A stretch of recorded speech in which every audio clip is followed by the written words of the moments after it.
Salam alaikum, salut à tous.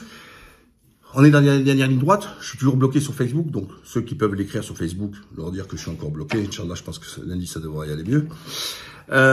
Mais on continue aussi sur les posts YouTube, c'est-à-dire que j'écris aussi des posts sur YouTube. Je ferai une dernière vidéo par la suite sur l'histoire sur les questions sociétales, le positionnement de Macron, Le Pen, tout ça, etc. Est-ce qu'on dit? Mais là, ce qui est important, dans cette vidéo-là, c'est vous dire quand même des choses qui sont quand même importantes. Macron ne pourra pas se représenter. Donc, c'est le dernier mandat. S'il gagne, c'est le dernier mandat. Et qu'est-ce qu'il vient de dire à Marseille? Vous voyez, on peut mentir, mais il y a toujours, à un moment donné, quelque chose de vrai. La police, c'est comme ça qu'elle travaille. C'est-à-dire que quand elle interroge quelqu'un, etc., le mec, il mente et tout. Mais toujours dans le mensonge, à un moment donné, il y a des endroits, des choses où c'est la vérité. Eh bien, c'est exactement la même chose. Qu'est-ce qu'il vient de dire? Oui, le 24 avril, c'est un référendum sur l'écologie. Donc, en gros, on vote pour lui, c'est écologique. Ouais, on a vu pendant 5 ans sa politique écologique, qu'elle avait réuni, vous savez, son panel de personnes, et il n'a pas pris en compte, justement, ce qui était tenu de cette réunion. Oui, mais alors, le 24 avril, c'est un référendum pour ou contre l'Europe? Les Français ont déjà dit ça. C'était en 2005. Et puis, Sarkozy, il est passé par la voie des deux chambres pour faire annuler, en fait, la décision celle de 2005 par référendum. Et pendant 5 ans, il n'a pas fait un référendum. Et il nous annonce là, il dit, oui, sur le 24 avril. Non, non, non. Donc, qu'est-ce que ça veut dire quand il dit le 24 avril, c'est un référendum? Ça veut dire ce que je vous ai dit il y a quelques jours encore en arrière. Alors, au début, vous savez, il a fait soi-disant démocrate. Oui, je vais écouter les opposants, je vais appeler tout le monde, tous les candidats du premier tour. Mon projet va s'enrichir des autres et tout. Wow. Et puis là, chasse le naturel, on revient au galop. Il vous dit quoi? Le 24 avril, c'était un référendum. En fait, c'est pour ou contre lui. Donc ça, il a raison. Sauf que lui, il dit que si vous votez pour lui, vous validez son projet. Et son projet, attention, vous allez vous asseoir dessus. Or, tous ces lâches des partis politiques qui ont appelé à voter Macron au deuxième tour, de façon inconditionnelle et surtout sans exiger quelque chose. En gros, il faut faire barrage à la blonde, et donc c'est un chèque en blanc gratuit. Donc en gros, Macron, tu fais ce que tu veux. Non, s'ils avaient fait ça, mais qu'ils avaient négocié sur différents sujets économiques, éducation, justice, même Europe, ce que vous voulez, ok. Mais là, c'est un chèque en blanc. Et lui, il le vit comme ça, en gros, si je gagne, j'ai la légitimité, et donc, open bar, vous aurez, comme il avait méprisé après tabasser sur les gilets jaunes et tout, j'ai été élu, fermez vos gueules. Et ça va être encore pire. Et là, il annonce, il dit, oui, on a échoué, des fois on a été en tentonnant, on a été un peu pas assez rapide, etc. Je peux vous dire qu'ils vont 5 ans, ça va être 5 ans de misère, hein, Macron. Et chaque fois, il dira, j'ai été élu démocratique, ils avaient le choix au deuxième tour et m'ont choisi. Non, le choix, c'est au premier tour. Et à 72% des Français exprimés, ils ont dit niet. Et 26% des Français qui ne nous ont pas rendus aux urnes. D'accord? Donc ça fait beaucoup tout ça. D'accord? Donc ça veut dire que Macron, si on tient compte de l'ensemble des électeurs, entre ceux qui sont abstenus et ceux qui sont votés pour un autre candidat, tu es à peine à 19%. Un Français sur 5. Donc ta légitimité, c'est rien. Et c'est pas un référendum. Un référendum, c'est une question précise sur un sujet précis, comme il y a vu pour le non. Est-ce que oui ou non, vous êtes pour la Constitution? Point barre.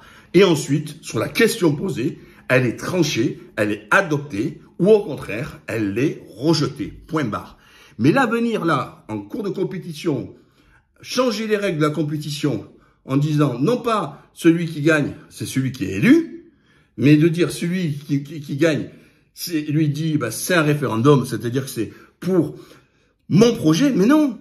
Parce que tous les gens qui ont appelé à voter lâchement Macron au deuxième tour, ils l'ont pas fait sur son projet. Puisque pourquoi ils se sont présentés alors au premier tour? Ils sont présentés au premier tour, c'est parce qu'ils pensaient justement à avoir un autre projet que celui de Macron. D'accord? Ils estimaient que leur projet était meilleur. Donc le soutien, il est par rapport contre la blonde, mais en rien sur le projet. Sauf que lui, il fait table rase sur ça et en disant, le deuxième tour, c'est un référendum. Alors moi, je vous l'ai dit, chiche, faisons un référendum. Je vous le dis encore, La blonde, c'est pas mon sujet, c'est pas un vote d'adhésion. Mais je le veux parce qu'ils vont continuer au fur et à mesure. Ça fait 15 ans qu'on surenchérit. Vous imaginez les propos qui sont dits il y a 15 ans? Il y a 15 ans, si on le disait, ça aurait été la fin du monde. Aujourd'hui, non, tout est normal. Blou, ça pisse, ça glisse. Tellement le racisme est devenu dans l'ADN en France. Vous voyez, il est devenu normal, il s'est banalisé. Vous voyez, il disait à l'époque, les idées de l'extrême droite se banalisent, etc. Ben, mais non, c'est carrément, tout est banalisé, tout est normal, on peut dire ce qu'on veut. Et le monde nous regarde, et le monde le voit. Et nous, en arrogant, on dit, mais non, c'est pas vrai, toujours version universaliste, etc. Bon, moi, je vous le dis, moi, je vis pas en France, d'accord? Donc, je m'en manque, mais je vous dis, réfléchissez. Au mieux, votez la blonde. Parce que si elle ne gagne pas là, c'est un de l'extrême droite qui gagnera dans 5 ans ou après. Parce que, vous avez vu, les taux se resserrent de plus en plus. Se resserrent pourquoi? Parce qu'il y a de plus en plus de gens qui ne votent pas et il y a plus de gens qui sont mécontents. Et la question, comme il a dit oui sur l'Europe et tout ça, on sait que les Français sont majoritairement contre cette Europe-là. C'est-à-dire la politique qui est menée, qui n'est pas menée pour les peuples, mais contre les peuples. Elle est menée pour l'oligarchie, elle est montée pour les grands entreprises, parce que c'est les seuls qui en tirent un bénéfice. Et pour la finance, naturellement, et encore moins les Européens. Donc, au pire, votez blanc. Je le répète, blanc ou Le Pen. Mais si vous votez Macron, pendant 5 ans, il ne faudra pas venir marcher, il ne faudra pas venir gueuler, il ne faudra pas venir hurler. Parce qu'on a goûté du Macron. On sait ce que c'est du Macron. Et là, il n'arrête pas de mentir. Il dit ce que vous voulez entendre. Mais après, il s'en fout, c'est son dernier mandat. Que vous gueulez, ah, t'as menti. Il avait menti sur les retraites. D'accord? Il a menti sur la proportionnelle qu'il devait faire. Il l'a pas faite. Donc, il n'a eu sur les premiers trucs, personne n'a fait le bilan de ses promesses. Et ensuite, de son exécution des promesses émises, selon elles ont été faites ou pas. Et surtout, après, des résultats qui en découlent de ces dites promesses, etc. Donc, moi, je vous dis, ouvrez les yeux. Elle est où la proportionnelle qu'il avait promise? Zéro.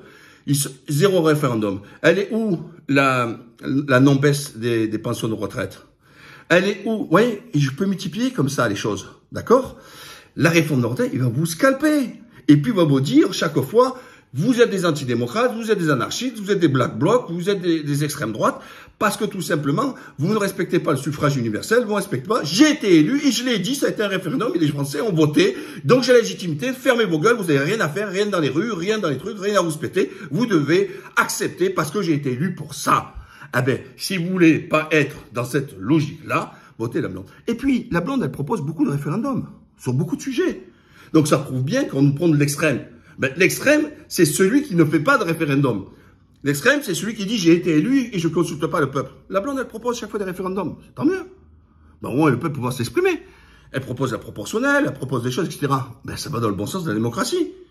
Puis voilà, il faudra tenir 5 ans. Et puis, une fois pour toutes, elle a été au pouvoir, les gens vont pouvoir juger sur pièce. Voilà. Donc, et qui vienne pas, lui, nous la jouer compétent quand il a éclaté les caisses. D'accord? Hein, bas au record de déficit et de dette. Sur le plan international, il n'a rien obtenu du tout. Au contraire, il a pris que des fessées. Il n'a même pas d'amis en Europe. Il a des personnes. Donc, il est où son bilan? Mais chaque fois, on nous les riche comme si c'était le super classe, le super niveau. Mais il a fait zéro la tête à Toto. Bon, moi, je veux bien, moi. Elles sont où, ces victoires internationales? Même là, dans le conflit Ukraine-Poutine, Ukraine-Russie, c'est la Turquie qui fait la base des négociations. Combien il y a eu de réunions à Paris? Zéro. Voilà. Et pourtant, il est président de toute l'Europe. Il avait promis l'Europe de la défense. Il n'y a rien du tout. Bref. Voilà. Je vais pas trop faire tous les articles. Mais ce qui est important, c'est que lui, il vous annonce là, à Marseille, que le 24, c'est un référendum pour son projet ou contre son projet. Eh ben, dites non à son projet. Au minimum, votez blanc. Et au maximum, votez la blonde. Et bouchez le nez s'il faut. Abonnez-vous, partagez, likez et compagnie.